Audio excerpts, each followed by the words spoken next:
For 5 minutes, the gentleman from Virginia, is recognized. Thank you. Mr. Durham, your report is not just sobering, as you stated. It's outrageous and deeply troubling. Can you confirm these several main points that it found? The FBI did not have an adequate basis on which to launch Crossfire Hurricane, correct? That's correct. The FBI failed to examine all available exculpatory evidence, correct? Correct. FBI leadership continued the investigation even when case agents were unable to verify the evidence, correct? That's correct. The FBI did not interview key witnesses in Crossfire Hurricane, correct? Correct. And individuals within the FBI abused their authority under the Foreign Intelligence Surveillance Act, correct? Correct. The FBI immediately opened Crossfire Hurricane as a full counterintelligence investigation. What other options could the FBI have taken rather than immediately opening such an investigation? Attorney General Edward Levy essentially created the guidelines in this area, these three divisions of assessments, preliminary, and then full, although they were different names at the time. That has evolved over time and become more particular.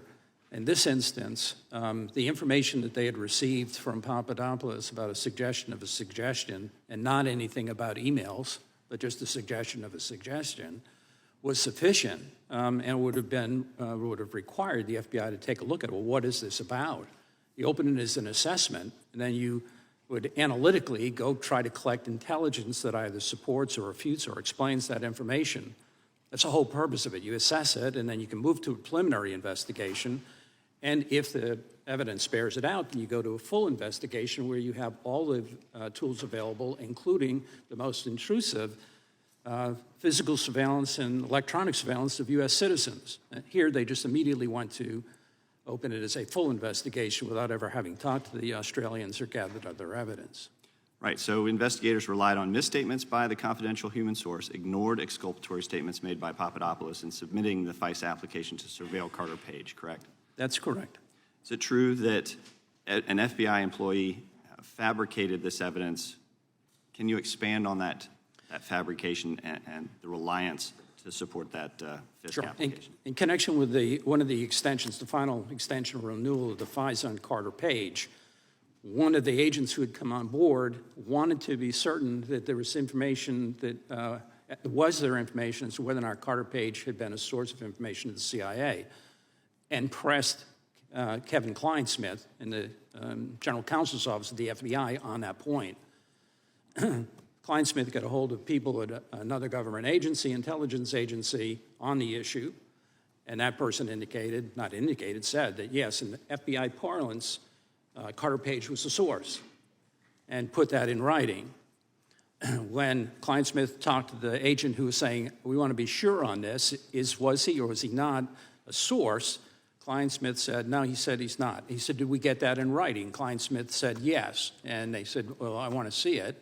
And then Cline Smith altered the other government agency document to reflect this, to say that Page was not a source, when he in fact was a source. That's the gist of it. What did the investigators mean when they said they hoped the returns on the Carter Page FISA application would, quote, self-corroborate?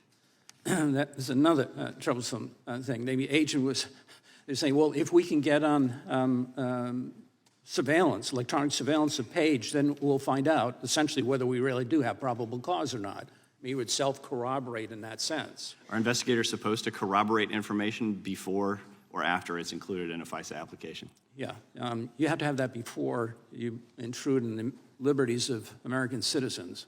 In fact, the FBI is required to follow its Woods procedures, which the FBI adopted to ensure the accuracy of the information contained in FISA applications, correct? That's correct. And did the FISC ever criticize the FBI's handling of the Page FISA application? Yes. And what were some of those concerns that they raised?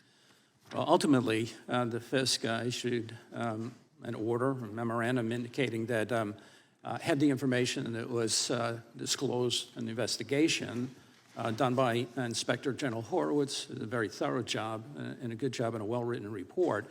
Had they known that, at least the second and third renewal applications would not have established probable cause. And I think the Bureau, the Department of Justice acknowledges that as well.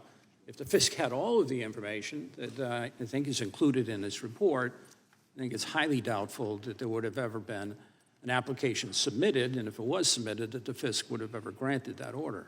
Thank you. I yield back.